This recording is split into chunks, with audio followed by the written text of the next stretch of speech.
Hi friends, today I am going to start electrostatic part second. देखना first part में हमने आप लोग को बताया था property of charge. Property of charge में बताया था कि चार्ज हमारे दो तरीके के होते हैं, एक पॉजिटिव चार्ज, दूसरा नेगेटिव चार्ज। पॉजिटिव चार्ज की वैल्यू भी बताया था। पॉजिटिव चार्ज की वैल्यू कितनी होगी वो वैल्यू हमने बताया था क्या, Q equal to 1.6 into 10⁻⁻19 coulomb. Negative charge की भी वैल्यू बताया था -1.6 इंटू 10⁻⁻19 कूलम। पॉजिटिव चार्ज होगा इसको प्रोटॉन बोला जाएगा, नेगेटिव चार्ज होगा इसको इलेक्ट्रॉन बोला जाएगा। ये क्या, ये लोएस्ट वैल्यू मतलब किसी भी चार्ज की जो मिनिमम वैल्यू हो सकती है वो इतनी हो सकती है, इससे कम वैल्यू हमारे पास में नहीं है चार्ज की। ठीक है, तो देखना ये था हमारे चार्ज की प्रॉपर्टी। इसके बाद और प्रॉपर्टी बताया था चार्ज का और प्रॉपर्टी बताया था चार्ज जो हमारा होगा वो एडिटिव शो करेगा। एडिटिव मतलब क्या, चार्ज हमारी स्केलर क्वांटिटी है, स्केलर क्वांटिटी होने की वजह से चार्ज की वैल्यू जो भी गिवन होगी Q1 Q2 and so on, ऐसे Qn गिवन है, तो इन सब की वैल्यू जो होगा डायरेक्शन की कोई जरूरत नहीं है, इसको सीधे सीधे हम ऐड कर लेंगे Qn तक। इस तरीके से अगर प्लस साइन है तो प्लस साइन के साथ ऐड करेंगे, अगर माइनस साइन बीच बीच में आ रहा है तो माइनस साइन के साथ ऐड करेंगे। जैसे एग्जांपल में बताता हूँ, मान लो आपके पास चार्ज कोई है ऐसे 1 coulomb, -2 coulomb, 6 coulomb, 8 coulomb, -7 coulomb, इतने चार्जेस हैं और बोला जाए आपके पास टोटल चार्ज कितना है, तो देखना यहाँ पर अगर हम बोले टोटल चार्ज, तो टोटल चार्ज इक्वल टू मिलेगा 1 - 2 + 6 + 8 - 7। मीनिंग क्या, जहां प्लस होगा वहां प्लस आ जाएगा, जहां माइनस होगा माइनस आएगा। ये प्लस चार्ज है तो प्लस आया, ये माइनस चार्ज है तो माइनस आया, ये प्लस था तो प्लस चार्ज आया, ये माइनस सॉरी ये प्लस चार्ज था ये भी प्लस आया, ये माइनस था ये माइनस आया। सब मिला के अगर हम इसको ऐड करें तो देखना ऐड करने के बाद हो जाएगा कितना, यहां से मिल जाएगा 168, ये इतना हो जाएगा 15 - 7 और 2 कितना हो जाएगा 9, तो यहाँ से ये इतना हो जाएगा, यहाँ से हम करेंगे तो कितना 6 कूलम निकल गया। इस तरीके से हम इसको एडिटिव बोलते हैं। अगला प्रॉपर्टी मैंने इसका बताया था कि चार्ज जो होंगे वो क्वांटाइज नेचर शो करेंगे। क्वांटाइज नेचर शो करने का मतलब क्या, जो चार्ज की वैल्यू होगी वो हमेशा इस चार्ज के मल्टीपल के रूप में मिलेगा आपको। कभी ऐसा नहीं मिलेगा कि 1 इलेक्ट्रॉन सॉरी कभी आपको ऐसा नहीं मिलेगा 1.5 इलेक्ट्रॉन, 2.5 इलेक्ट्रॉन, इस तरीके से आपको कभी वैल्यू पॉसिबल नहीं है। आपकी वैल्यू जो पॉसिबल है वो पॉसिबल वैल्यू क्या है 1.6, मतलब क्या 1 इलेक्ट्रॉन, 2 इलेक्ट्रॉन, 3 इलेक्ट्रॉन, 5 इलेक्ट्रॉन, इस तरीके से ये सारी वैल्यू आपकी पॉसिबल है n इलेक्ट्रॉन। ठीक है, तो लास्ट में आपका एक फार्मूला निकल के आ गया था Q = N × E। मतलब क्या, ये 1 इलेक्ट्रॉन चार्ज ही है, 2 इलेक्ट्रॉन सॉरी 3 इलेक्ट्रॉन चार्ज ही है, 2 इलेक्ट्रॉन चार्ज ही है, 5 इलेक्ट्रॉन चार्ज ही है। ऐसे हमारा क्या n नंबर्स ऑफ इलेक्ट्रॉन एक साथ हो जाएंगे तो n × इलेक्ट्रॉन का चार्ज, ये सब मिल करके क्या बन जाएंगे, चार्ज बन जाएंगे। ठीक है, तो Q = मिल जाएगा कितना Ne। तो ये फार्मूला हमने कल आपको बता दिया था। ठीक है, अब आते हैं इससे आगे स्टार्ट करते हैं। इससे रिलेटेड एक प्रॉब्लम भी मैंने करवाया था, वही प्रॉब्लम इसी से रिलेटेड एक और प्रॉब्लम है। देखना क्या प्रॉब्लम लिखा गया, determine the total charge on 75 kilogram of electron. मतलब क्या, 75 किलोग्राम इलेक्ट्रॉन में कितने टोटल चार्ज होंगे, वो चार्ज की वैल्यू आपको फाइंड करके बताना है। देखना प्रॉब्लम एक बार समझना, बोला गया है determine the total charge on 75 kilogram of electron. Meaning समझना, मतलब क्या 75 kilogram of electron, 75 kilogram electron में कितने चार्ज होंगे वो हमको वैल्यू निकाल करके बताना। तो सबसे पहले हमको ये पता होना चाहिए वो एक इलेक्ट्रॉन में कितने चार्ज होते हैं। तो 1 इलेक्ट्रॉन में जो चार्ज होते हैं सबको पता है 1.6 इंटू 10⁻⁻19 कूलम। ठीक है, ये सबको पता है। अब देखना इसके आगे हम करते हैं, बोला गया 75 किलोग्राम ऑफ इलेक्ट्रॉन, तो सबसे पहले ये पता कर ले 75 किलोग्राम में कितने इलेक्ट्रॉन होंगे, तो वो पता कर ले। तो देखना अगर हम बोले कि एक इलेक्ट्रॉन पे चार्ज इतना है, ठीक है, तो ऐसे हमको 75 किलोग्राम में इलेक्ट्रॉन निकाल के बताना। 75 किलोग्राम में इलेक्ट्रॉन निकाल के बताओगे तो देखना मिलेगा कितना, number of electron equal to mass divided by mass of N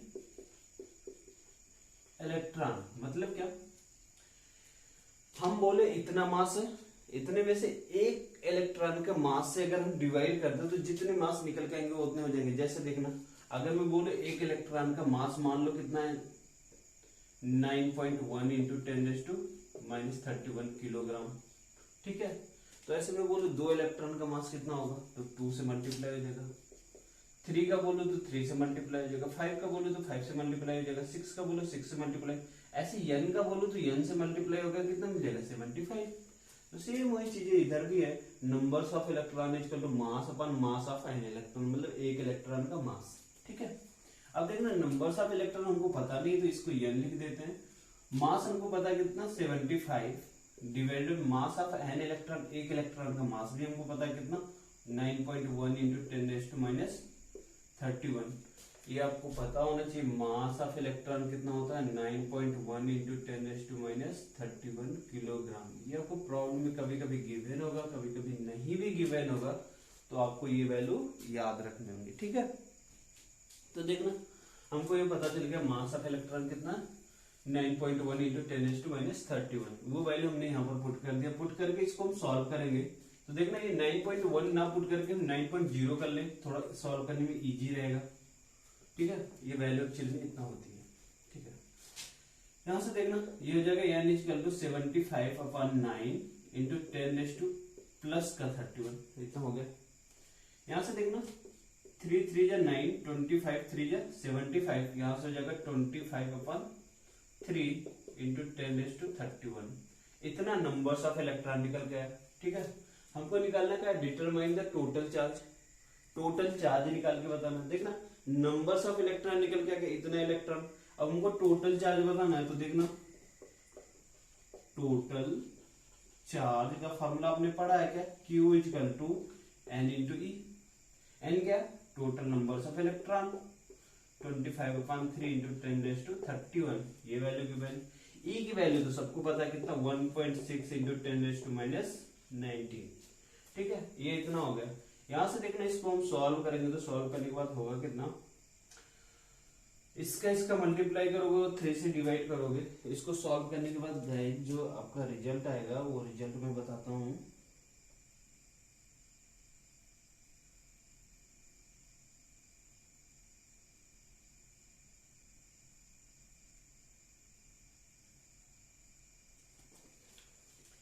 इसको सॉल्व करने के बाद जो रिजल्ट आएगा 1.33 इंटू 10⁻13 इतना कूलम, ये हमको चार्ज मिल जाएगा। आप लोग इसको सॉल्व करिएगा कैलकुलेटर से, ठीक है। ये हमारा इतना रिजल्ट आएगा, तो हमको पता चलेगा कितना 75 किलोग्राम में कितने चार्ज होंगे, कितने कूलम चार्ज होंगे। तो 75 किलोग्राम इलेक्ट्रॉन में जो चार्ज होंगे 1.33 इंटू 10⁻13 कूलम चार्ज होंगे, ठीक है। ओके गाइस,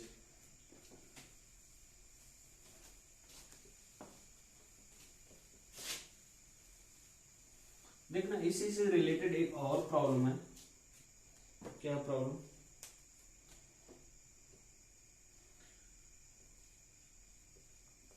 प्रॉब्लम है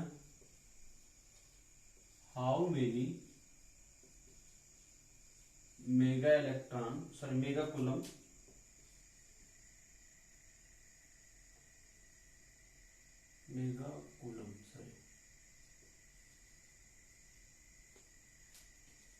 coulomb of positive charge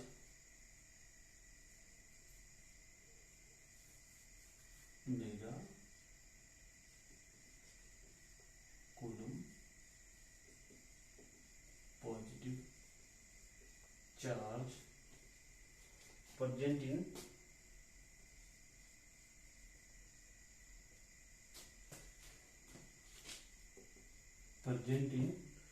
to mole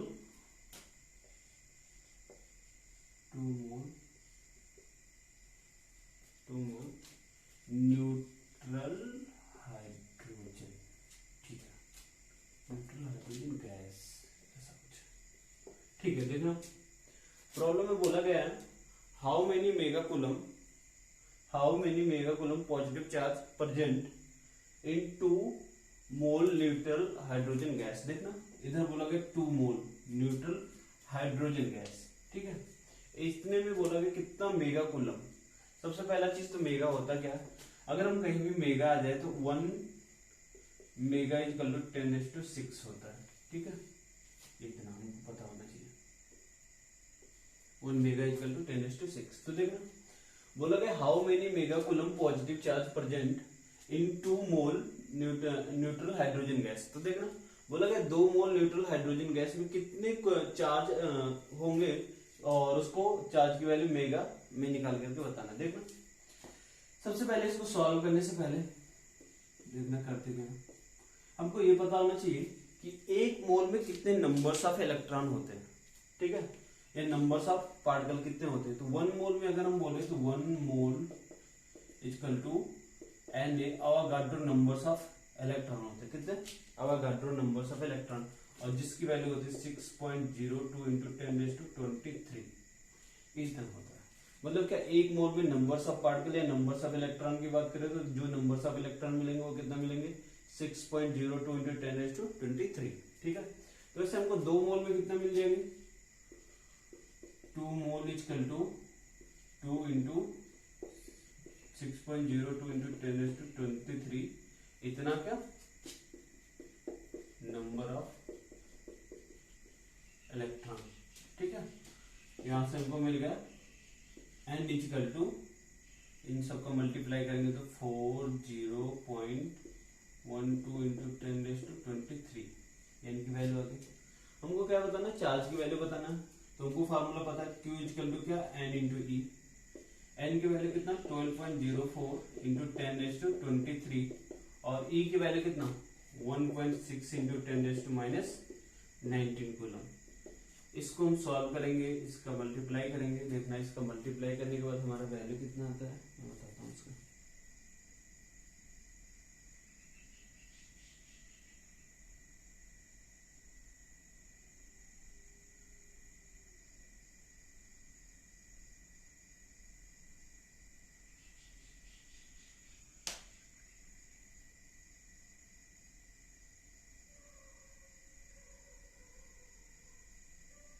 sorry guys calculation करने में थोड़ा टाइम लग रहा है, ओके मैं कैलकुलेशन करके बताता हूँ इसका। 12.04 इंटू 1.6 इसकी वैल्यू जो आई 19.24, इसकी वैल्यू जो आई ये 19.26 आई, सॉरी 10⁻23 और ये -19 कितना हो जाएगा 4, ये इतना आ गया। एक मिनट, अब बोला गया क्या हाइड्रोजन H2 गैस बोला गया।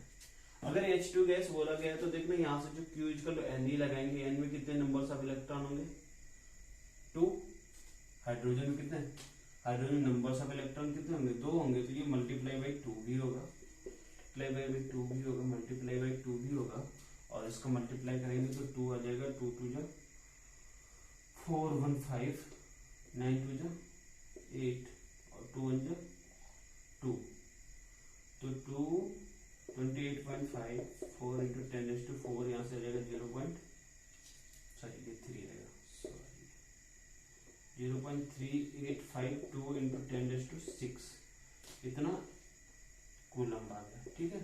लेकिन हमको मेगा में कन्वर्ट करना है तो कितना 10⁻6 हटा दे तो यहाँ से मिल जाएगा 0.3852 इतना मेगा कूलम।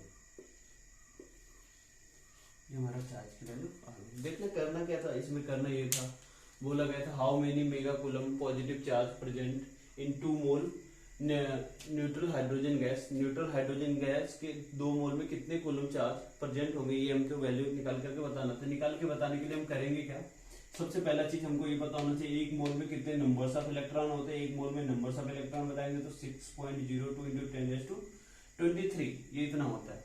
तो ऐसे 2 मोल में निकालेंगे तो 2 मोल में निकालेंगे तो 2 से मल्टीप्लाई, जगह 2 से मल्टीप्लाई होने के बाद इतना हमको क्या पता चलेगा नंबर्स ऑफ इलेक्ट्रॉन।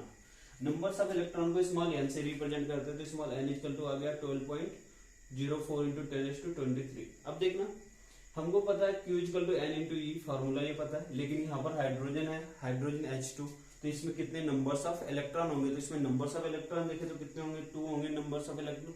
अगर 2 नंबर्स ऑफ इलेक्ट्रॉन होंगे तो 2 से मल्टीप्लाई करेंगे, 2 से मल्टीप्लाई करने के बाद हमारी जो ओवरऑल वैल्यू मिलेगी वो हमारी कितना मिलेगी 0.3852 इतना मेगा कूलम।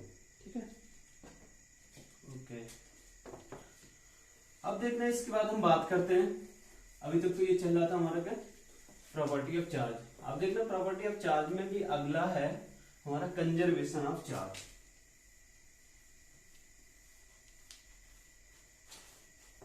देखना अगला हमारा है कंजर्वेशन ऑफ चार्ज।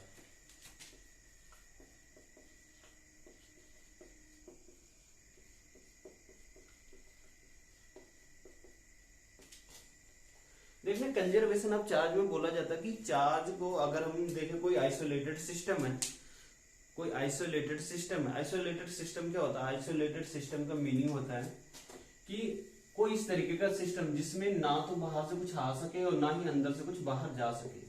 बस समझ आए दोनों चीजों, मतलब क्या, मान लो एक रूम है, उस रूम के अंदर कुछ इस तरीके से किया जाए कि बाहर से कोई भी पार्टिकल अंदर ना आ सके, ना अंदर से कोई पार्टिकल बाहर जा सके, तो उस पूरे सिस्टम को बोलेंगे कि आइसोलेटेड सिस्टम। ठीक है, तो बोला जाता है अगर कोई आइसोलेटेड सिस्टम है तो उस आइसोलेटेड सिस्टम के अंदर हम देखें तो उसके अंदर टोटल चार्ज ऑलवेज कंजर्व होगा। टोटल चार्ज ऑलवेज कंजर्व होने का मतलब क्या, इसके अंदर अगर 10 कूलम चार्ज है तो 10 कूलम चार्ज ऑलवेज प्रेजेंट होगा। बात समझे, मतलब क्या, ये सिस्टम को अगर हम देखें तो पूरे सिस्टम का जो चार्ज होगा कंजर्व होगा। बस होगा क्या, कभी ये 10 कूलम आपको इस पॉइंट पे मिल सकता है, कभी ये 10 कूलम चार्ज इस पॉइंट पे मिल सकता है। मतलब क्या, चार्ज को हम केवल ट्रांसफर कर सकते हैं one place to another place, इसको हम कभी क्रिएट और डिस्ट्रॉय नहीं कर सकते। ऐसे ही बोला जाता है इनवर्स में, पूरे इनवर्स में अगर हम चार्ज की बात करें तो पूरे इनवर्स में भी चार्ज ऐसे ही होता है कि पूरे इनवर्स का चार्ज क्या होगा, कंजर्व होगा। कंजर्व होने का मतलब ये हुआ पूरे यूनिवर्स में जितने चार्ज हैं वो उतने चार्ज हमेशा बने रहेंगे। बस होगा क्या, उस चार्ज को हम एक फॉर्म से दूसरे फॉर्म में कन्वर्ट करते हैं। जैसे हम बोलते हैं क्या, जो हमारे घर में इलेक्ट्रिसिटी आती है वो क्या, चार्ज के फ्लो होने की वजह से आती है। तो चार्ज के फ्लो होने की वजह से आती है, इसका मतलब ये नहीं चार्ज वहां पर डिस्ट्रॉय हो रहे हैं। बस हम क्या कह रहे हैं, चार्ज को एक प्लेस से दूसरे प्लेस पे हम ट्रांसफर कर रहे हैं, जिसकी वजह से हमारी इलेक्ट्रिसिटी फ्लो कर रही है। अगर उसी को हम ट्रांसफर ना करें, एक प्लेस पे ही रहने दें, तो फिर क्या हमारी इलेक्ट्रिसिटी फ्लो नहीं होगी। या फिर हम बोले सिंपल सी बात कि मान लो ये कोई अनचार्ज मेटेरियल है, भी अनचार्ज मेटेरियल है, कुछ टाइम के बाद इसको चार्ज किया गया, इसके ऊपर पॉजिटिव आ गया और इसके ऊपर क्या आ गया, नेगेटिव आ गया। तो इसका मतलब ये हुआ कि इधर से हमने क्या, नेगेटिव चार्ज को निकाल करके इसके ऊपर ट्रांसफर किया, तो ये चार्ज क्या होगा, जितना इधर से ट्रांसफर करोगे उसके ऊपर क्या उतना ही नेगेटिव आएगा और इसके ऊपर उतना ही क्या आएगा, पॉजिटिव आएगा। तो इसका मतलब क्या है, दोनों मिलाकर के अगर हम चार्ज देखें तो चार्ज क्या है, कंजर्व है, अभी भी हमारा कंजर्व है। तो हम बोलते हैं कोई आइसोलेटेड सिस्टम हो या पूरे यूनिवर्स की बात करें तो पूरे यूनिवर्स में हमारा चार्ज क्या होगा, कंजर्व होगा। ठीक है, तो ये था हमारा कंजर्वेशन ऑफ चार्ज। देखना इसके बाद बात आती है effect of velocity on mass and charge.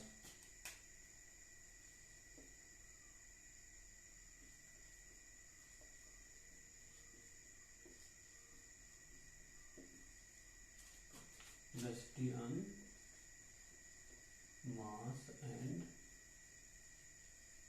Charge. देखना वेलोसिटी का क्या इफेक्ट होता है चार्ज और मास के ऊपर, ये हमको पता करके बताना है। देखना करते क्या, अगर हम इफेक्ट देखें वेलोसिटी का मास और चार्ज के ऊपर, तो देखना हमको दिखता क्या है, जब भी कोई पार्टिकल, हमारा ये पार्टिकल है, कुछ लाइट ऑफ वेलोसिटी से मोशन करना स्टार्ट करता है, मतलब ये कंपेरेबल हो जाए लाइट ऑफ वेलोसिटी से। जब भी कोई charge particle light of velocity से मोशन करना स्टार्ट करता है तो होता क्या है, इसका मास कुछ ना कुछ चेंज हो जाता है। वो मास कैसे चेंज होता है, तो वो मास मिलता है m equal to m naught under root of 1 minus B square over C square. देखो ये क्या है, ये फार्मूला हमारा रिलेटिविटी से मिलता है। यहां से अगर बोला जाता है कि अगर ये हमारी जो वेलोसिटी है, किसी भी पार्टिकल मास को मान ले m मास है, उसकी उस पार्टिकल की जो वेलोसिटी है वो v के कंपेरेबल हो जाए, मतलब c के कंपेरेबल हो जाए, तो वहां से जो हमारा मास की वैल्यू मिलता है m equal to m naught under root 1 minus B square over C square, इस तरीके से चेंज करता है। ठीक है, m नॉट बोला जाता है हमारा, ये क्या है, रेस्ट मास है।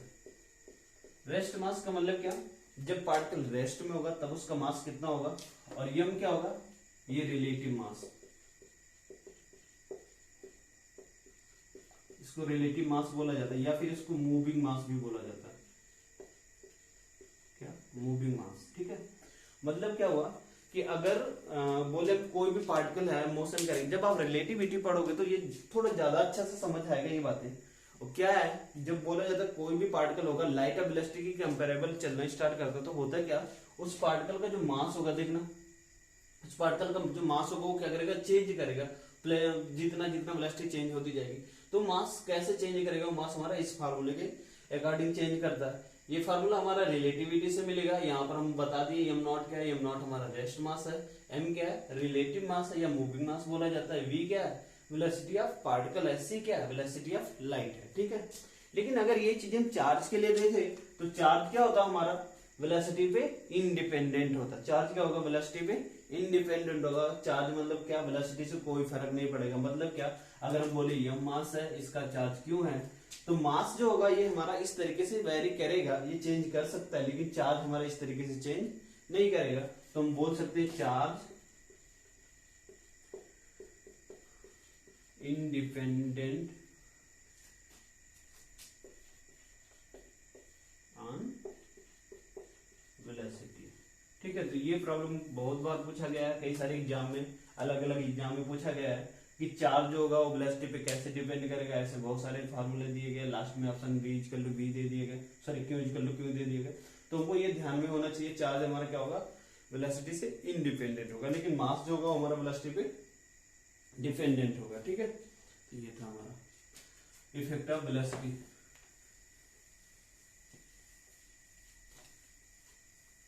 ठीक है, इसके बाद देखना, इसके बाद हमारा आता है, ये तो छोटे छोटे टॉपिक थे। इसके बाद हमारा आता है कूलम्स लॉ।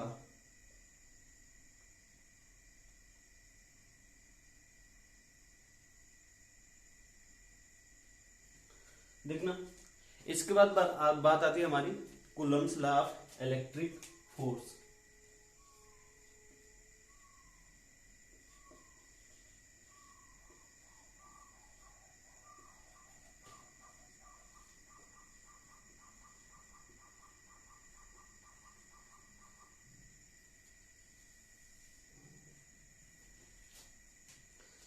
देखना, Coulomb's law of electric force है क्या, सिंपल सा है। जब आप ग्रेविटेशन पढ़ा होगा क्लास 11th में, तो क्लास 11th में जो ग्रेविटेशन पढ़ा होगा सेम ऐसा ही कुछ ये है। देखना, बोला ही जाता है कि अगर हम मान ले 2 point mass, sorry 2 point charge, अगर हम कंसीडर कर ले 2 पॉइंट चार्ज, एक पॉइंट चार्ज Q1 है और दूसरा पॉइंट चार्ज Q2 है, ठीक है। हमने कंसीडर कर लिया 2 पॉइंट चार्ज, एक पॉइंट चार्ज Q1 और दूसरा point charge Q2।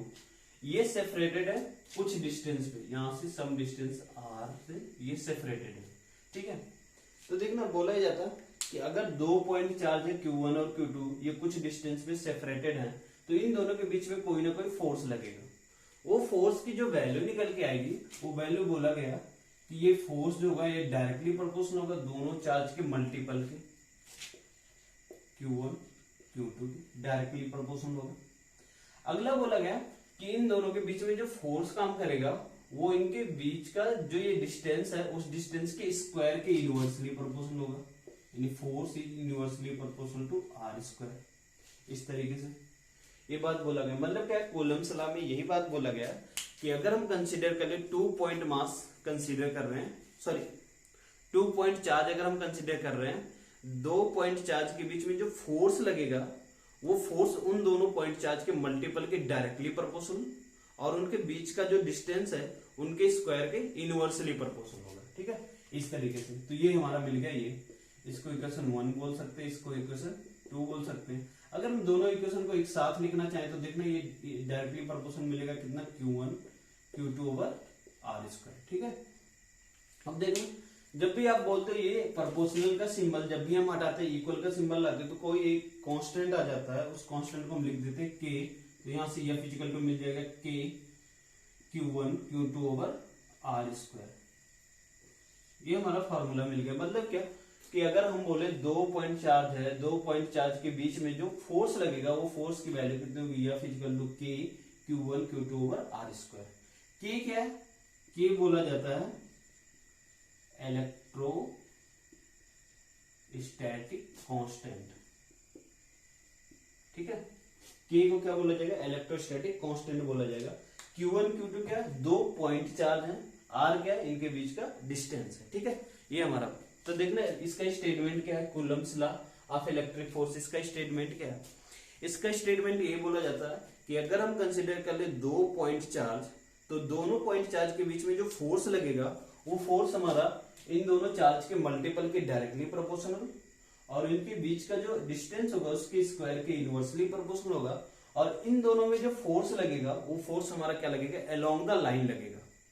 Along the line होने का मतलब क्या है, देखना अलोंग द लाइन होने का मतलब ये है कि अगर हम बोले चार्ज यहाँ पर ये Q1 है और ये Q2 चार्ज है, तो इनके बीच में जो फोर्स लगेगा इस लाइन के डायरेक्शन में ही लगेगा, या तो इधर लगेगा या तो इधर लगेगा। मतलब क्या, इधर से इधर भी लग सकता है, इधर से इधर भी लग सकता है, या फिर इनका डायरेक्शन ये भी हो सकता है, देखना ये भी डायरेक्शन हो सकता है।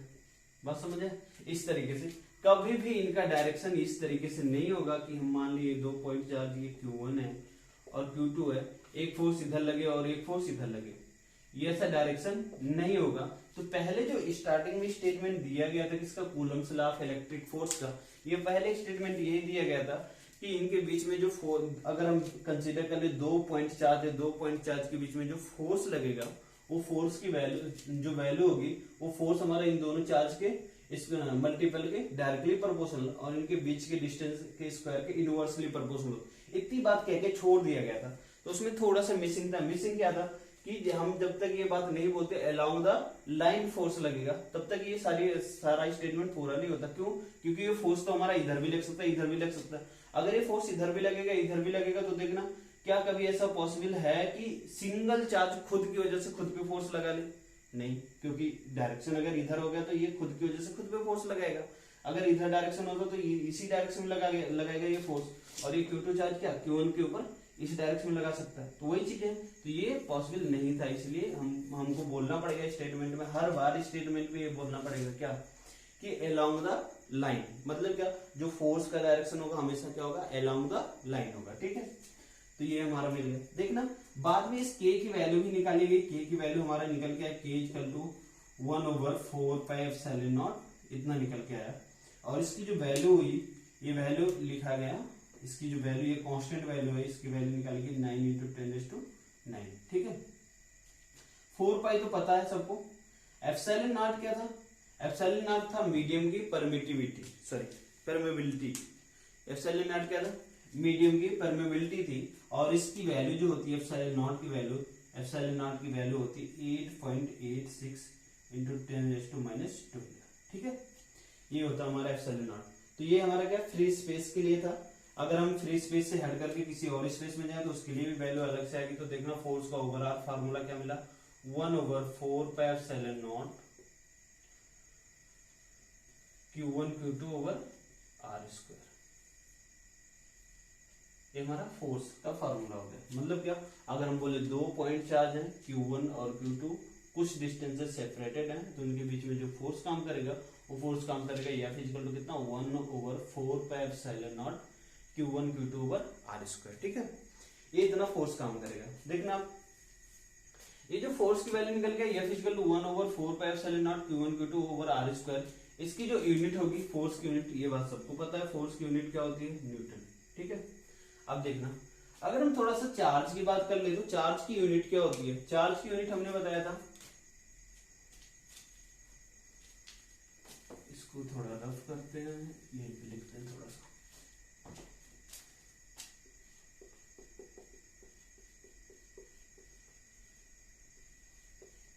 देखना यूनिट ऑफ चार्ज, अगर चार्ज की यूनिट की बात करें तो चार्ज की यूनिट क्या होती, कूलम।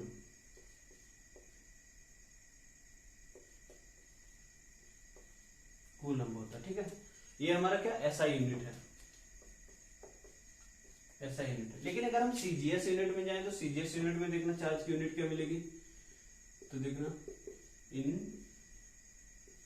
सीजीएस यूनिट, तो चार्ज की यूनिट जो मिलेगी वो मिलेगी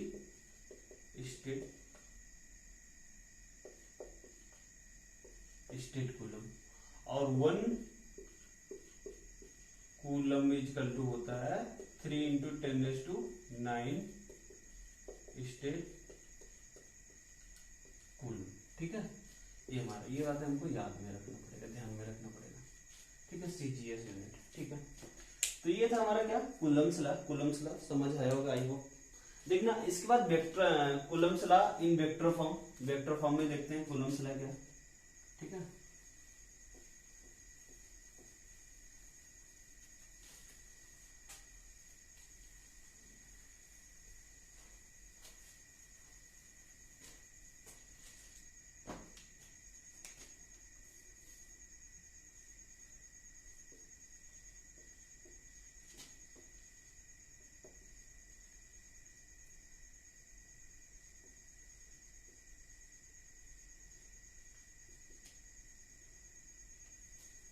देखना Coulomb's law in vector form. अगर हम वेक्टर फॉर्म में बात करें कूलम्ब्स लॉ का, तो देखना क्या होगा।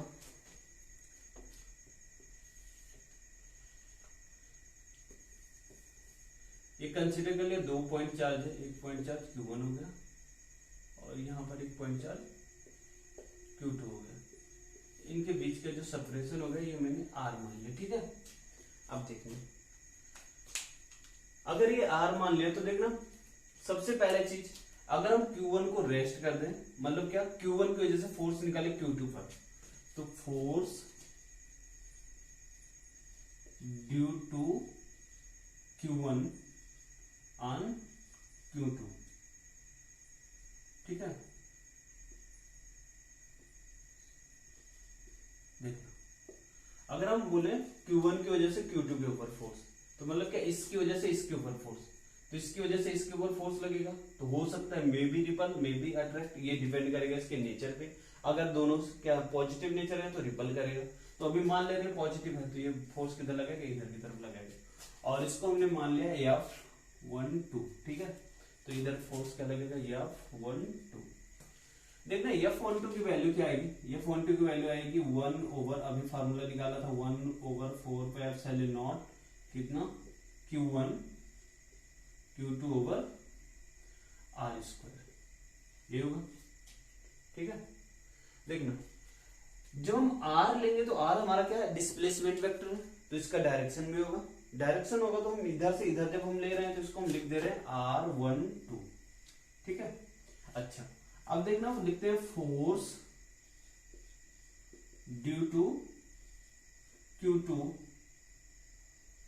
ऑन Q1, मतलब Q2 की वजह से Q1 के ऊपर फोर्स कितना लगेगा, तो देखना अभी भी ये रिपल करेगा और इस फोर्स को F21 बोल दें, तो यहां से मिल जाएगा कितना, F21 equal to 1/4 pi epsilon naught Q1 Q2 over R21 इतने का होल स्क्वायर, ये हो जाएगा। अच्छा ठीक है, देखना अगर हम इसको R ही माने और इसको हम कुछ यूनिट वेक्टर के टर्म में लिखना चाहें, तो इसको वेक्टर के टर्म में हम इस तरीके से भी लिख सकते हैं, इसको R रहने दें और इसको R12 का कैप कर सकते हैं, और इसको भी R रहने दें और इसको R21 का कैप कर सकते हैं इस तरीके से। क्यों, क्योंकि R12 का मतलब हुआ कि जो हमारा वेक्टर, मतलब इस फोर्स का जो डायरेक्शन है वो किधर से, 1 से 2 की तरफ है। ठीक है, और R21 इसका मतलब है कि इसका डायरेक्शन इधर से इधर है। कैप का मतलब आपको पता है 11th में आपने वेक्टर पढ़ा, उसमें बोला गया कैप का मतलब क्या, यूनिट वेक्टर केवल और केवल इसमें डायरेक्शन होगा, मैग्नीट्यूड की वैल्यू 1 होगी। ठीक है, ये हो गया। अच्छा अब देखना R12 जो ये कैप है, अगर हम यहां से लिखना चाहें कैप R12, तो यहां से हम लिख सकते हैं vector R12 divided by magnitude of R12, और ये मिल जाएगा वेक्टर R12 डिवाइडेड बाई कितना, R12 की वैल्यू R, ऐसे हमको मिल जाएगा R कैप 21 इक्वल टू कितना, वेक्टर 21 डिवाइडेड बाई R। अच्छा देखना अगर हम बोले इधर से जो हमारा वेक्टर बनेगा ये क्या बनेगा, R12 वेक्टर बनेगा, और इधर का वेक्टर जो बनेगा क्या बनेगा, हमारा वेक्टर 21 बनेगा, यही बनेगा। क्यों, क्योंकि इधर की वजह से इधर पे फोर्स लग रहा था तो वेक्टर 21 था, इधर से उधर बनना था तो वेक्टर 12 था। ठीक है, तो देखना यहां से हमको मिलेगा क्या, हमको मिलेगा vector R12 equal to minus of vector R21 इतना। ठीक है, अब ये सारी वैल्यू हम यहाँ पर पुट करते जाते, देखना अगर हम वैल्यू पुट करते जाएंगे तो हमको मिलेगा क्या, F12 equal to 1/4 pi epsilon naught Q1 Q2 over R square into r_12 की वैल्यू है vector r12 divided by r, और यहां से हमारा ओवरऑल वैल्यू मिल जाएगा 1/4πε0 q1 q2 over r³ vector r12। Similarly ऐसे लिखे f21, तो यहां से हमको ये भी मिलेगा 1/4πε0 q1 q2 ओवर r³ और माइनस ये वेक्टर r21 और f21 ये वेक्टर फॉर्म में, ये वेक्टर फॉर्म में, ये सारा वेक्टर फॉर्म में होगा, ये ध्यान देना, ठीक है। यहां से वेक्टर f21 इक्वल टू मिल जाएगा हमको 1/4πε0 q1 q2 ओवर r³। देखना वेक्टर r21 की वैल्यू, इसको माइनस को इधर कर ले तो इतना माइनस हो जाएगा, माइनस कितना r12। इसको कोई इक्वेशन दे दीजिए 1 और इसको इक्वेशन 2। अगर हम देख रहे इक्वेशन 1 और 2 को कंपेयर करें, इसको वेक्टर 1 2 और वेक्टर, ठीक है 2 1 सॉरी है। अगर हम 1 और 2 को कंपेयर करें तो देखना जो वैल्यू लिखा है ये भी वैल्यू लिखा है, बस ये माइनस साइन के साथ है, तो इसका मतलब ये मिल गया हमको vector f21 equal to minus of vector 1 2। तो इसका मतलब ये हुआ कि जो हमारा फोर्स लगेगा अगर दो सेम चार्जेज हैं उनके बीच में जो फोर्स काम करेगा, फोर्स क्या करेगा, काम करेगा एक दूसरे के अपोजिट। मतलब जितना फोर्स इसके ऊपर काम करेगा उतना ही फोर्स इसके ऊपर काम करेगा, बट डायरेक्शन क्या होगा, अपोजिट होगा। न्यूटन थर्ड लॉ क्या बोलता है, न्यूटन थर्ड लॉ भी ये बोलता है कि फोर्स की वैल्यू क्या सेम होगा, लेकिन डायरेक्शन क्या होगा हमारा, अपोजिट डायरेक्शन होगा। तो वहां यहाँ भी यही चीजें हैं कि फोर्स की वैल्यू क्या सेम है, बट डायरेक्शन हमारा क्या है, अपोजिट है, ठीक है। तो आई होप ये समझ आया होगा।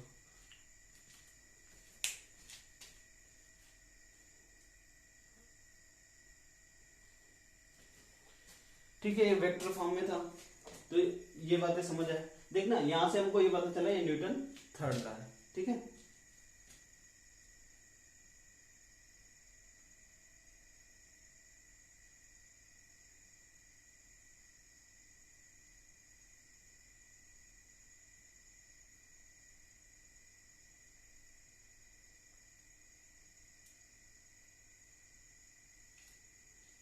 ठीक है, इतना बातें समझ आया।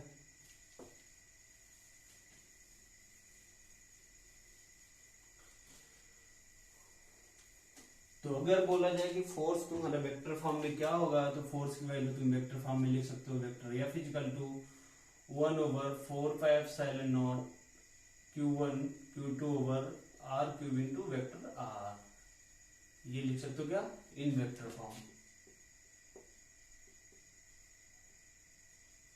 देखना यही तो लिखा है, ये चीज तो लिखा है ये सेम।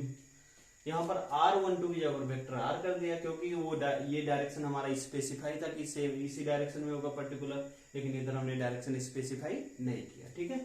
तो ये हमारा हो गया, ठीक है, वेक्टर r। इसमें रेडियल डायरेक्शन सीधे सीधे बोल दिया, इसमें रेडियल डायरेक्शन का भी डायरेक्शन बताया कि ये 1 2 मतलब इधर ही जाएगा, 2 1 हमारा इधर जाएगा, ठीक है। ये हो गया हमारा वेक्टर फॉर्म। अब इसके बाद बात आती है डाइलेक्ट्रिक कांस्टेंट की।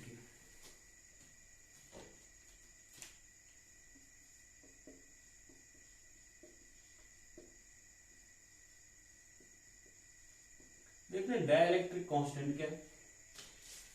सबसे पहले चीज तो डाइलेक्ट्रिक होता क्या है। डाइलेक्ट्रिक बोला जाता है, नाम से पता चल रहा है, डाइलेक्ट्रिक मतलब क्या, जहां पर हमारी इलेक्ट्रिसिटी आसानी से फ्लो ना करे, समथिंग इंसुलेटिंग मटेरियल, कुछ इंसुलेटिंग मटेरियल को डाइलेक्ट्रिक बोला। मतलब क्या, जहां पर हमारी आसानी से इलेक्ट्रिसिटी फ्लो ना करे तो उसको हम क्या बोलेंगे, डाइलेक्ट्रिक। देखना इसको निकालेंगे कैसे, हमने फोर्स को पढ़ा, force F equal to 1/4πε0 q1 q2 over r²।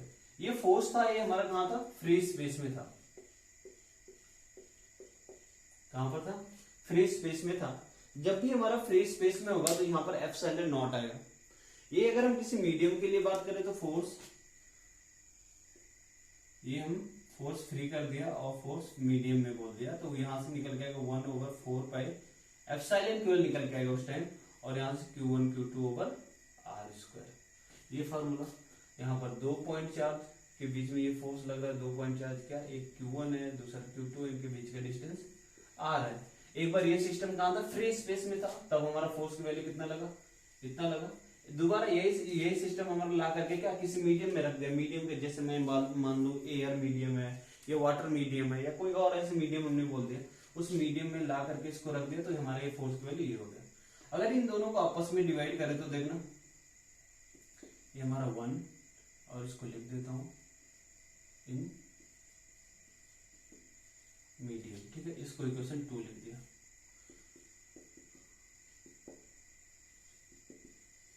Dividing both equation तो मिलेगा, देखना F free divide by F medium equal to 1 over 4 pi epsilon naught Q1 Q2 over R square, और टोटल की divided by 1 over 4 pi epsilon Q1 Q2 over R square, ठीक है, इतना मिल जाएगा। देखना यहाँ से जो कैंसिल हो जाएगा उसको कैंसिल कर दे, ये कैंसिल इससे, ये कैंसिल हो गया इससे, ये इससे भी कैंसिल हो गया, बचा क्या देखना, F free upon F medium equal to ये एप्सिलॉन सबसे ऊपर जाएगा तो epsilon divided by epsilon naught, ठीक है, ये मिल गया। इस epsilon divided by epsilon naught को हम के भी लिख सकते हैं, ठीक है। तो बोला जाता है जो डाइलेक्ट्रिक मिला, डाइलेक्ट्रिक के इक्वल टू फोर्स, फार्मूला मिल गया, force in free space divided by force in medium, ठीक है, ये हमारा डाइलेक्ट्रिक कांस्टेंट का फार्मूला मिल गया। ओके गाइज, थैंक यू अभी।